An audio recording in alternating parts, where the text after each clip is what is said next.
মুঘল সাম্রাজ্য যখন তার শ্রেষ্ঠ সময় ছিল, তাদের আয়তন এতটা বড় ছিল, উত্তরে কাশ্মীর থেকে দক্ষিণ ভারতের প্রায় সম্পূর্ণ অংশ এবং পশ্চিমে গুজরাট থেকে পূর্ব দিকে আজকের বাংলাদেশ পর্যন্ত বিস্তৃত ছিল। কিন্তু তা সত্ত্বেও তারা এই জায়গাটা দখল করতে পারে না, কারণ তাদের সামনে ছিল বিখ্যাত শক্তিশালী অহোম রাজবংশ। ভারতের বাইরে থেকে এসে একজন বিদেশি এই আসাম অঞ্চলে একটা সুবৃহৎ রাজবংশ প্রতিষ্ঠা করতে সক্ষম হয় এবং একসময় তারা এই উত্তর পূর্ব ভারতের সম্পূর্ণ অংশটা তাদের হাতে রাখে এবং তারা যথেষ্ট শক্তিশালী ছিল, তার প্রমাণ আমরা দেখতে পাই মুঘলদের সঙ্গে তাদের এই বারংবার লড়াইয়ের মাধ্যমে। আজ আমরা এই ভিডিওতে আলোচনা করব এই অহোম রাজবংশ এবং মুঘল ও অহোম রাজবংশের মধ্যে যে লড়াই, লাচিত বরফখানের বীরত্ব, এই সমস্ত সম্পর্কে। Welcome to the GK academy channel. আমার নাম সর্বজিৎ। আমাদের ভারতবর্ষের সমৃদ্ধ ইতিহাস এবং কালচার সম্পর্কে আলোচনা করার জন্য আমি এই সিরিজটা শুরু করেছি, যার মধ্যে আমি অলরেডি দুখানা ভিডিও আপলোড করেছি, যেখানে জগন্নাথ মন্দিরের এবং রথযাত্রার ইতিহাস এবং দ্বিতীয় ভিডিওতে আকবর সম্পর্কে আলোচনা করেছি। যদি তোমরা এই ভিডিওগুলো না দেখে থাকো, এই চ্যানেলের প্লেলিস্টে গিয়ে অবশ্যই এই প্লেলিস্টটা দেখো, the story of incredible Bharat, যার লিঙ্ক আমি নিচে ডেসক্রিপশনে এবং উপরের আই বাটনে দিয়ে রাখছি। এই বছর অর্থাৎ 2024 সালে ইউনেস্কো তার ওয়ার্ল্ড হেরিটেজ সাইটের লিস্টে অহোম ময়দামকে যোগ করেছে। এই অহোম ময়দাম হচ্ছে অহোম রাজা এবং রাজ পরিবারের কবরস্থান। এখানে বিভিন্ন রাজা এবং তাদের পরিবারের সদস্যদের মৃতদেহ সমাধিস্থ করা হয়েছে। এই ময়দামগুলোকে ইজিপ্টের পিরামিডের সঙ্গে তুলনা করা হয়, কারণ যেমন ভাবে পিরামিডে সেই সময়কার ফারাওদেরকে কবর দেওয়া হতো এবং তার উপরে এরকম একটা স্ট্রাকচার তৈরি করা হতো, ময়দামগুলোতেও তাই করা হতো। কিন্তু সাইজে ময়দানগুলো হয়তো পিরামিডের থেকে ছোট, কিন্তু তার ইতিহাস এবং তার যে বৈচিত্র্য সেটা খুবই গুরুত্বপূর্ণ এবং সেই কারণেই ইউনেস্কো এটাকে ওয়ার্ল্ড হেরিটেজ সাইটের মর্যাদা দিয়েছে। 13 শতাব্দীতে অহোমরা আজকের মায়ানমার থেকে ভারতের ব্রহ্মপুত্র উপত্যকায় বসতি স্থাপন করে। ইতিহাস থেকে দেখা যায় যে 1228 সালে চুকাফা নামে একজন ব্যক্তি এই ব্রহ্মপুত্র উপত্যকায় আসেন। তখন এই অঞ্চলে সাদিয়া বলে একটা রাজবংশ রাজত্ব করত এবং ধীরে ধীরে এই অহোমরা সাদিয়াদের হারিয়ে দিয়ে একটা ছোট অহোম রাজবংশ প্রতিষ্ঠা করতে সক্ষম হয়। তিনি স্থানীয় মানুষদের সঙ্গে বন্ধুত্ব স্থাপন করেন এবং তার রাজধানী স্থাপন করেন চড়াইদেউ নামক একটি জায়গাতে। তিনি বিভিন্ন পদ তৈরি করেন, যেমন বরগোহাই, বুড়াগোহাই এইরকম, এবং তাদেরকে রাজকার্যে নিযুক্ত করেন, শাসন ব্যবস্থা গড়ে তোলেন। এই ব্রহ্মপুত্র উপত্যকার যে উর্বর মাটি, সেখানে ধান চাষের পদ্ধতি শিখিয়ে, অর্থাৎ ধান চাষ সেই সময় এই অঞ্চলে খুব বেশি হতো না, সেই জায়গাতে এই অহোমরা নতুন চাষের পদ্ধতি নিয়ে আসে এবং ব্যাপক পরিমাণে ধান চাষ করতে থাকে, যার ফলে তাদের অর্থনীতি বিভিন্ন দিক থেকে উন্নতি করতে থাকে। একসময় অন্যান্য জাতির যারা মানুষ এই জায়গাতে থাকতো, তারা অহোমদের মধ্যে অন্তর্ভুক্ত হতে থাকে এবং একসময় এই সম্পূর্ণ অংশের মানুষ যারা ছিল তারা অহোম জাতিতে বিলীন হয়ে যান। এইভাবে ব্রহ্মপুত্র উপত্যকায় একটি শক্তিশালী অহোম রাজ্য জন্ম নেয়। ধীরে ধীরে অহোমরা এই অঞ্চলে রাজ্য বিস্তার করতে শুরু করে এবং আশেপাশের যে সমস্ত রাজ্যগুলো এই সময় ছিল তারা অহোম রাজাদের কাছে পরাজিত হতে থাকে এবং অহোম রাজ্য বৃদ্ধি পেতে থাকে। যেমন অহোম রাজ্যের দক্ষিণে একটা রাজবংশ ছিল যেটা কাছারি রাজবংশ নামে পরিচিত, জয়ন্তিয়া রাজবংশ বলে আরো একটা রাজবংশ ছিল এবং চতিয়া বলে একটা রাজবংশ ছিল। এই সমস্ত জায়গাগুলো অহোম রাজ্যের অন্তর্ভুক্ত হয়। একটা সময় এই সম্পূর্ণ অংশটা অহোম রাজ্যের অন্তর্ভুক্ত হয় এবং একটা বৃহৎ অহোম রাজবংশ প্রতিষ্ঠা হয়। এই সময় অহোম রাজবংশের পশ্চিম দিকে একটা রাজবংশ রাজত্ব করত, যেটা কোচ রাজবংশ নামে পরিচিত, এবং এই কোচ রাজবংশের আরো পশ্চিম দিকে সেই সময় ছিল মুঘল রাজবংশ এবং এইখান থেকেই অহোম মুঘলদের মধ্যে যে লড়াই সেটা শুরু হবে, যেটা আমরা এই ভিডিওর পরবর্তী পর্যায়ে আলোচনা করব। রাজ্য পরিচালনার ক্ষেত্রে অহোমরা বিভিন্ন নতুন নতুন পদ্ধতি অবলম্বন করে। তার মধ্যে একটি গুরুত্বপূর্ণ পদ্ধতি হচ্ছে পাইক প্রথা। এই ব্যবস্থা ভারতে প্রচলিত ছিল না, কিন্তু দক্ষিণ পূর্ব এশিয়ার বিভিন্ন রাজ্যে এই ধরনের একটা প্রথা ছিল, যেটা অহোমরা প্রথমবার ভারতে প্রচলিত করে। এই ব্যবস্থার মূল বিষয় হচ্ছে রাজ্যের সমস্ত জনসাধারণের মধ্যে পুরোহিত এবং উচ্চ বর্গের যারা জাতি এবং রাজবংশীয় যারা জাতি তাদের বাদ দিয়ে, অর্থাৎ যে বৃহৎ জনসংখ্যা থেকে যাচ্ছে সেই জনসংখ্যায় 50 বছর বয়সী অবধি সমস্ত পুরুষকে পাইক বলা হতো এবং এই পাইকদের যুদ্ধবিদ্যায় পারদর্শী করা হতো। অর্থাৎ এই অহোম রাজবংশের পাইক প্রথার মাধ্যমে রাজ্যের সমস্ত সমর্থ পুরুষ সেনাবাহিনীতে কাজ করার জন্য যোগ্য হতো এবং প্রথম থেকে এদেরকে ট্রেনিং দেওয়া হতো এবং এই ট্রেনিং এর যে পদ্ধতি সেটা ফৈদ পদ্ধতি নামে পরিচিত। যেহেতু এই রাজ্যের সমস্ত মানুষ যুদ্ধবিদ্যায় পারদর্শী ছিল, সেই কারণে অহোমদের সঙ্গে যুদ্ধ করা যথেষ্ট চ্যালেঞ্জিং ছিল এবং তার ফলস্বরূপ আমরা দেখতে পাই উত্তর পূর্ব ভারতের প্রায় সমস্ত রাজ্যগুলো ধীরে ধীরে পরাজিত হয় এবং এই জায়গাগুলো অহোম রাজবংশের অন্তর্ভুক্ত হয়। এই বংশের একজন রাজা ছিলেন প্রতাপ সিং এবং তার শাসনকালে অহোমরা পূর্ণতা লাভ করে। তিনি বিভিন্ন গঠনমূলক কাজকর্ম করেন, বরফুকান এবং বরবরুয়ার মতো পদ সৃষ্টি করেন। এই সমস্ত পদগুলো পাইকদের মধ্যে থেকে যারা শক্তিশালী এবং যোগ্য হতো তাদেরকে দেওয়া হতো। এক কথায় এরা সেনাপতি হিসেবে কাজ করত। অহোম রাজ্য যখন আয়তনে বৃদ্ধি পেতে থাকে সেই সময় তাদের সঙ্গে মুঘলদের একটা কনফ্লিক্ট দেখা দেয়। এই কনফ্লিক্টের পিছনে বিশেষ কিছু কারণ রয়েছে যেগুলো আমরা এই পার্টে আলোচনা করব, কিন্তু সব থেকে বড় যে কারণটা দেখা হয় সেটা হচ্ছে মুঘলদের অগ্রণী নীতি। 17th সেঞ্চুরিতে মুঘলদের সঙ্গে অহোমদের বিরোধ শুরু হয়। এই সময় মুঘলদের মূল লক্ষ্য ছিল এই উত্তর পূর্ব ভারতের রাজ্যগুলোকে তাদের সাম্রাজ্যভুক্ত করা এবং তার মাধ্যমেই তারা বারংবার অহোম রাজ্যের ওপর আক্রমণ করে। মুঘলদের এই উত্তর পূর্ব ভারতের রাজ্যগুলোর ওপর আক্রমণ করা বা দখল করার চেষ্টার পিছনে বলা যেতে পারে এই ব্রহ্মপুত্র ভ্যালি যে উপত্যকা অঞ্চলটা সেটা প্রচন্ড ফার্টাইল ছিল, প্রচন্ড এখানে কৃষিকাজ ভালো হতো। তার সাথে সাথে দক্ষিণ পূর্ব এশিয়ার সঙ্গে যদি সংযোগ স্থাপন করতে হয় তার জন্য এই অঞ্চলগুলো গুরুত্বপূর্ণ ছিল। সেই সময় দক্ষিণ পূর্ব এশিয়ার যে সমস্ত দেশগুলো ছিল তাদের সঙ্গে ভারতের ব্যাপক ব্যবসা বাণিজ্য হতো এবং এই ব্যবসায়িক লাভ ওঠানোর জন্য মুঘলরা এই উত্তর পূর্ব ভারতের রাজ্যগুলো আসাম বা অহোম রাজ্যকে দখল করতে চেয়েছিল। মুঘল এবং অহোমদের মাঝখানে আরো একটা রাজবংশ ছিল যেটা কোচ রাজবংশ নামে পরিচিত এবং এই কোচ রাজবংশ মূলত দুভাগে বিভক্ত ছিল। একটা হচ্ছে কোচ বিহার আর একটা হচ্ছে কোচ হাজো। যখন কোচ হাজোর পতন হয় সেই সময় মুঘল এবং অহোমরা মুখোমুখি হয়ে যায়, তাদের যে বাউন্ডারি সেটা সমান হয়ে যায় এবং এরপর থেকে একাধিকবার অহোম রাজ্যের উপর মুঘল আক্রমণ হয়। প্রথম আক্রমণ যেটা হয় জাহাঙ্গীরের সময় 1613 খ্রিস্টাব্দে, যদিও এটা একটা ছোট আক্রমণ ছিল কিন্তু প্রথম অর্গানাইজড আক্রমণ যেটা অহোম রাজ্যের উপর হয় 1616 খ্রিস্টাব্দে এবং এই আক্রমণের পিছনে একটা তাৎক্ষণিক কারণ ছিল। এই সময় মুঘলদের আন্ডারে একজন ব্যবসায়ী ছিলেন যার নাম হচ্ছে রতন সিং। সে যখন এই আসাম অঞ্চলে ছিল তার সমস্ত ধনসম্পদ বাজেয়াপ্ত করে নেওয়া হয় এবং তাকে এই অহোম কিংডম থেকে বার করে দেওয়া হয়। অলরেডি এখানে একটা যুদ্ধের পরিস্থিতি তৈরি হয়েছিল, কিন্তু এই ঘটনা যখন ঘটে তখন এখানে মুঘল আক্রমণ হয়। 1616 সালে যে যুদ্ধটা হয় সেটা সামধারার যুদ্ধ নামে পরিচিত।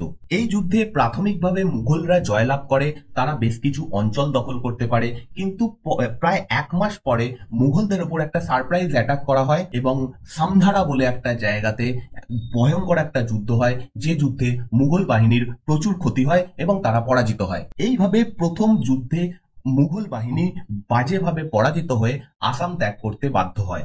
এই যুদ্ধে পরাজিত হওয়ার পরে বারংবার মুঘলরা আক্রমণ করার চেষ্টা করে, কিন্তু প্রতিটা আক্রমণই প্রতিহত হয়। সামধারার যুদ্ধর 20 বছর পরে মুঘল এবং অহোমদের মধ্যে আরো একটা বড় যুদ্ধ হয় 1636 সালে।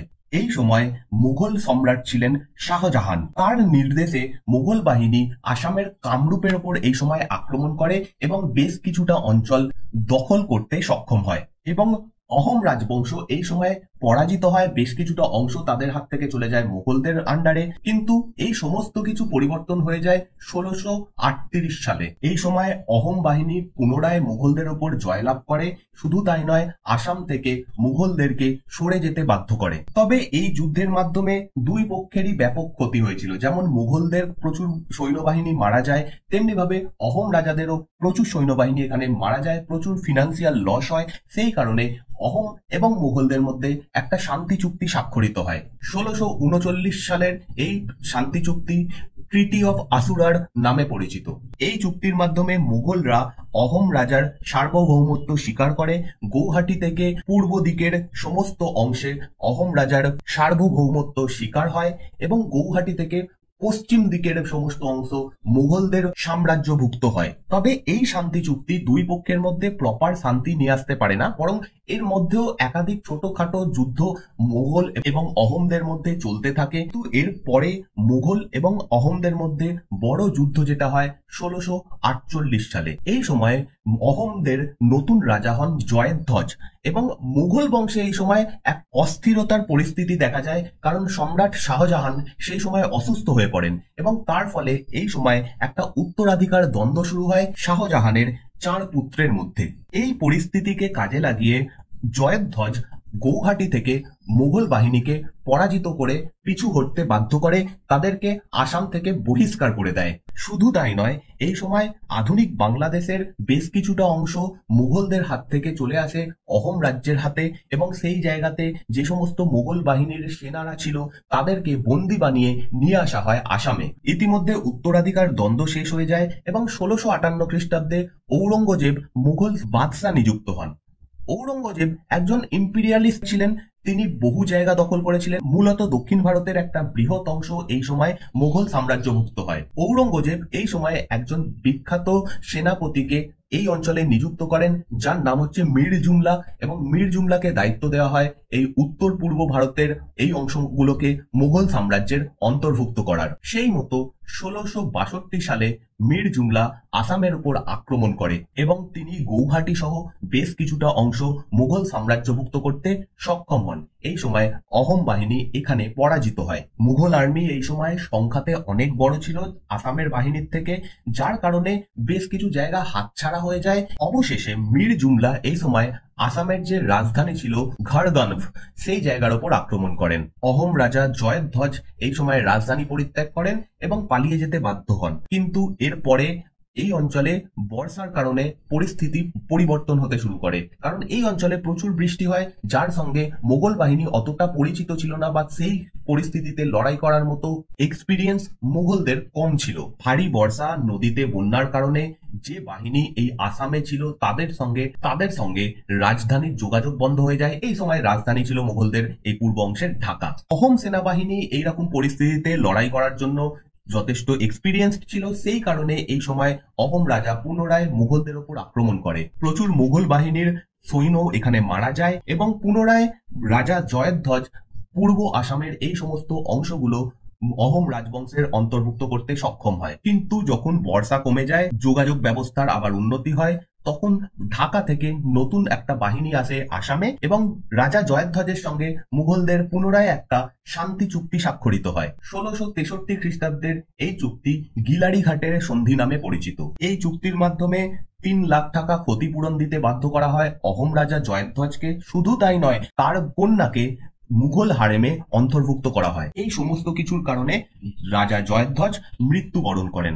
জয়ধ্বজের পরে রাজা হন চক্রধ্বজ, যিনি মুঘলদেরকে যে 3 লাখ টাকা দেওয়ার চুক্তি হয়েছিল সেটা দিতে অস্বীকার করেন। তার সাথে সাথে এই অঞ্চলে যে সমস্ত মুঘল বাহিনী ছিল তাদেরকে তিনি আসাম থেকে পরিত্যাগ করতে বাধ্য করেন। এর ফলে পুনরায় অহোম এবং মুঘলদের মধ্যে একটা বড় যুদ্ধ সংগঠিত হয় এবং এই আক্রমণে মুঘল বাহিনী বাজেভাবে পরাজিত হয়। সম্পূর্ণ আসামের ওপর পুনরায় অহোমদের কর্তৃত্ব স্থাপন হয়। এই পরাজয়ের পর ঔরঙ্গজেব প্রচন্ড রাগান্বিত হন এবং তিনি ঠিক করেন যে অহোমদের ওপর বিশাল বড় একটা আক্রমণ করবেন, যে আক্রমণটা এই সময় যত আক্রমণ হয় সব থেকে বড় আক্রমণ ছিল। এই সময় আমেরের রাম সিং এর উপর দায়িত্ব পড়ে এই অহোমদের উপর আক্রমণ করার এবং এই সম্পূর্ণ অঞ্চলটা মুঘল সাম্রাজ্যভুক্ত করার। এই যুদ্ধটাই বিখ্যাত সরাইঘাটের যুদ্ধ নামে পরিচিত। এই যুদ্ধে একজন অহোম সেনাপতির বীরত্বের কাহিনী জনপ্রিয় হয়ে যায়, যার নাম লাচেত বোরফুকান, এবং এই লাচেত বোরফুকান আজও আসামের একজন অত্যন্ত সমাদৃত এবং জনপ্রিয় নাম, যাকে এখানকার মানুষ আজও প্রচন্ড শ্রদ্ধা করে। 1671 খ্রিস্টাব্দে ঔরঙ্গজেব অহোমদের সঙ্গে একটা বড় যুদ্ধের সিদ্ধান্ত নেন এবং এই সম্পূর্ণ অংশটা মুঘল সাম্রাজ্যভুক্ত করার জন্য রাম সিংকে দায়িত্ব দেওয়া হয়। রাম সিং ছিলেন আমেরের রাজা জয় সিং এর পুত্র এবং একজন মুঘল মনসবদার। এই যুদ্ধের জন্য বিশাল বড় একটা মুঘল বাহিনী তৈরি করা হয়। এই সেনাবাহিনী কতটা বড় ছিল সেই সম্পর্কে ঐতিহাসিকদের বিভিন্ন মতবাদ রয়েছে, তবে মনে করা হয় যে এখানে সৈন্যবাহিনীর সংখ্যা ৭৫,০০০ থেকে ৮০,০০০ ছিল, যেখানে মুঘলদের বড় বড় যারা মনসবদার ছিল তাদের কাছ থেকে সৈন্য নেওয়া হয়। ঔরঙ্গজেবের নিজস্ব সৈন্যবাহিনী এখানে যোগ দেয়, কুচবিহারের মহারাজের সৈন্যবাহিনী, কারণ সেই সময় কুচবিহার মুঘলদের একটা আশ্রিত রাজ্য ছিল, তো সেই কুচবিহারের সৈন্যবাহিনী সম্পূর্ণ একত্রিতভাবে এইরকম একটা বড় সৈন্যবাহিনী তৈরি হয়। অন্যদিকে অহোমদের যে সেনাবাহিনী ছিল তারা সংখ্যায় এতটা বড় ছিল না, তার জন্য অহোম সেনাপতি লচেত বোরফুকান ঠিক করেন যে মুঘলদের সঙ্গে ডাইরেক্ট যুদ্ধ না করে গরিলা যুদ্ধ পদ্ধতি অবলম্বন করবেন, এবং তার সাথে সাথে তিনি একাধিক গুরুত্বপূর্ণ স্ট্র্যাটেজি অবলম্বন করেন। মোগলদের আক্রমণ পথের মাঝখানে একাধিক পার্বত্য এলাকা ছিল। বোরফুকান কি করেন, এই পার্বত্য এলাকাগুলো সম্পূর্ণভাবে মাটি দিয়ে জ্যাম করে দেন, একটা মাটির দেওয়াল তৈরি করে দেন। তিনি জানতেন যে মুঘলদের পদাতিক বাহিনী খুব শক্তিশালী, অশ্বারোহী বাহিনী খুব শক্তিশালী, কিন্তু মুঘলদের যে নেভি রয়েছে সেটা অতটা শক্তিশালী নয়, এবং যদি এই পথটা বন্ধ করে দেওয়া হয় তাহলে পদাতিক বাহিনী বা ঘোড়সওয়ার বাহিনী তারা ডাইরেক্ট গৌহাটিতে আক্রমণ করতে পারবে না, তাদেরকে নিতে হবে ব্রহ্মপুত্র নদীর যে জলপথ। তার এই স্ট্র্যাটেজি সফল হয়, কারণ যখনই স্থলপথকে এইভাবে আটকে দেওয়া হয়, মুঘল বাহিনীর কাছে একটাই প্রবেশ পথ ছিল, সেটা হচ্ছে ব্রহ্মপুত্র নদী, এবং ব্রহ্মপুত্র নদীর মাধ্যমে তারা অগ্রসর হয়। সরাইঘাট যে জায়গাটা, এই জায়গাতে ব্রহ্মপুত্র নদীর আয়তন খুব একটা বেশি নয়, মোটামুটি ১-১.৫ কিলোমিটার হবে, এবং বোরফুকান ঠিক করেন এই অঞ্চলে মুঘল নেভিকে তিনি পরাস্ত করবেন। তার সাথে সাথে তিনি আরো একটা স্ট্র্যাটেজি নেন। তিনি ঘোষণা করেন যে এত বড় মুঘল বাহিনী দেখে তিনি ভীত, তিনি চাইছেন মুঘলদের সঙ্গে চুক্তি করতে। এর পিছনে কারণ ছিল, যখন চুক্তির কথা উঠবে তখন মুঘল বাহিনী অতটা অ্যাটাক করার পরিবর্তে চুক্তির কথা ভাববে যে ঠিক আছে আমরা চুক্তি করে নেব, এবং সেই সময়ের মধ্যে অহোম বাহিনী তৈরি হতে পারবে। এবং মুঘল সর্দার রাম সিং এই সময় এই ব্যাপারটাকে একটু হালকাভাবে নেন, এবং তখনই মুঘলদের ওপরে গরিলা যুদ্ধ পদ্ধতিতে আক্রমণ করেন লচেত বোরফুকান। যে সমস্ত পাহাড়ি এলাকাগুলো ছিল সেই জায়গাতে গরিলা পদ্ধতিতে মুঘল বাহিনীর ওপর বারংবার আক্রমণ করা হয়। এই সময় পাহাড়ি অঞ্চল থেকে অহোম সেনারা একবার করে আক্রমণ করত, দিয়ে তারা লুকিয়ে পড়তো পাহাড়ি অঞ্চলে। বারংবার এরকম আক্রমণের ফলে মুঘল বাহিনী দুর্বল হতে শুরু করে, তাদের সৈন্য সংখ্যা কমতে শুরু করে, কিন্তু মাটির দেওয়াল থাকার কারণে সমতল পথে গিয়ে গৌহাটি আক্রমণ করতে পারছিল না, এবং তাদের এরকম গরিলা যুদ্ধ পদ্ধতির অভ্যাস নেই, তারা এই যুদ্ধ পদ্ধতিকে আটকাতে পারছিল না। সেই জন্য রাম সিং তিনি মুঘল নেভিকে নির্দেশ দেন জলপথে অহোমদের ওপর আক্রমণ করার জন্য, যেটা অ্যাকচুয়ালি লচেত বোরফুকান চাইছিলেন যে সরাইঘাট অঞ্চলের যখনই আসবে তাদের উপর আক্রমণ করা হবে, এবং সেইটা এখানে সফল হয়ে যায়। যখন মুঘল নেভি এই সরাইঘাট অঞ্চল দিয়ে পাস করছিল সেই সময় তাদের উপর ব্যাপক আক্রমণ করা হয়, এবং এই আক্রমণ প্রতিহত করার ক্ষমতা মুঘল সেনাবাহিনীর ছিল না। মুঘল নেভির বড় বড় যারা অফিসার ছিল তারা মারা যায়, প্রায় ৪,০০০ মুঘল বাহিনী এখানে মারা যায়, এবং বাকি যারা মুঘল সেনা ছিল তারা এই অঞ্চল ছেড়ে পালিয়ে যেতে বাধ্য হয়। এরপরে প্রায় ৮ বছর পরে 1679-এ পুনরায় মুঘলরা গৌহাটি দখল করে, কিন্তু এই দখলের পিছনে কোনো যুদ্ধ ছিল না, এর পেছনে ছিল হচ্ছে বিশ্বাসঘাতকতা। এই সময় যিনি অহোম রাজা ছিলেন তার নাম সুতৈফা ছিল, তার আন্ডারে যিনি সেনাপতি ছিলেন, প্রধান সেনাপতি, তার নাম ছিল লালুত বোরফুকান। বাংলার সুবাদার এই সময় ছিলেন মোহাম্মদ আজম খান, এবং তিনি লালুত বোরফুকানকে ৪ লাখ টাকা ঘুষ অফার করেন। তাকে বলা হয় যে অহোম রাজা বানানো হবে, এবং এরপরে এই লালুত বোরফুকান সরাইঘাট অঞ্চলে আক্রমণ করার জন্য মুঘলদের আহ্বান জানান, এবং এর মাধ্যমে গৌহাটি অঞ্চলটা পুনরায় মুঘলদের অন্তর্ভুক্ত হয়। কিন্তু এখানেই কাহিনী শেষ হয় না, কারণ ১৬৮২ সালে হয় ইটাখুলির যুদ্ধ, যে যুদ্ধে অহোম বাহিনী মুঘলদেরকে পরাজিত করে, যার পর থেকে মুঘলরা এই অঞ্চলের উপর আক্রমণ করা বন্ধ করে দেয়। ১৬৮১ খ্রিস্টাব্দে গদাধর সিং বলে একজন অহোম রাজা হন, তিনি গৌহাটির ওপর আক্রমণ করার, অর্থাৎ গৌহাটিতে যে অঞ্চলটা মুঘলদের আন্ডারে রয়েছে সেইখানে আক্রমণ করার জন্য প্ল্যান তৈরি করেন, এবং ৩ দিক থেকে এই সময় মুঘল বাহিনীর ওপর আক্রমণ হয়। মুঘল বাহিনী এই আক্রমণ প্রতিহত করতে ব্যর্থ হয়, এবং মুঘলরা এই সময় গৌহাটি ত্যাগ করতে বাধ্য হয়। এইভাবে দীর্ঘদিন ধরে চলে আসা মুঘল অহোম যুদ্ধ সমাপ্ত হয়। অহোম রাজবংশ, যাদেরকে বর্তমান ইতিহাস বই থেকে প্রায় সম্পূর্ণভাবে মুছে ফেলার চেষ্টা করা হয়েছে, বা তাদের খুব অল্প একটা অংশ আমাদের ইতিহাসে আজকে পড়ানো হয়, কিন্তু এই অহোম রাজবংশের যে ইতিহাস তা অত্যন্ত গুরুত্বপূর্ণ। যারা 17 বার মুঘলদের মতো শক্তিশালী বাহিনীকে পরাজিত করে, যে মুঘল বাহিনীর কাছে ভারতের বড় বড় সাম্রাজ্য পরাজিত হয়েছিল। শুধু তাই নয়, তারা ভারতে প্রায় 600 বছর রাজত্ব করে। One of the longest surviving empire হওয়া সত্ত্বেও ভারতের ইতিহাসে তাদের স্থান খুবই ন্যূনতম রাখা হয়। সাধারণ মানুষের কাছে এই অহোম রাজবংশের ইতিহাস তুলে ধরা হয় না, যেখানে লচিত বরফুকানের মতো একজন গ্রেট জেনারেল তার স্ট্র্যাটেজির মাধ্যমে মহান মুঘল বাহিনীকে পরাজিত করতে সক্ষম হয়েছিল। আজও আসামে তিনি একজন বীরের মর্যাদা পান, হিরোর মর্যাদা পান। শুধু নয়, এনডিএর যে বেস্ট, যাকে গোল্ড মেডেল দেওয়া হয়, সেই গোল্ড মেডেলের উপরও এনারই নাম লেখা থাকে। তা সত্ত্বেও খুব কম লোকই এনার সম্পর্কে জানে। এই অহোম রাজবংশ এবং এখানকার যারা বীর রাজা ও সেনাপতি ছিলেন, তাদের সম্পর্কে জানানোর একান্ত প্রয়োজন রয়েছে এবং সেটা সকলের জানা উচিত। আশা করছি তোমাদের এই ভিডিওটা ভালো লেগেছে। তোমরা এখান থেকে এই বংশ সম্পর্কে অনেক কিছু জানতে পারলে। যদি তোমরা আমার অন্যান্য ভিডিও দেখতে চাও, এই চ্যানেলের প্লেলিস্টে সমস্ত ভিডিও পেয়ে যাবে, এবং আমি সমস্ত পিডিএফ দিয়ে থাকি টেলিগ্রাম চ্যানেলে, যার লিঙ্ক নিচে ডেসক্রিপশনে দেওয়া রয়েছে। এছাড়াও ফেসবুক পেজ, ইনস্টাগ্রাম এবং টেলিগ্রাম গ্রুপে আমাকে মেসেজ করতে পারো, আমি তোমাদের রিপ্লাই দিতে পারবো এই জায়গাগুলোতে। Thank you for watching this video.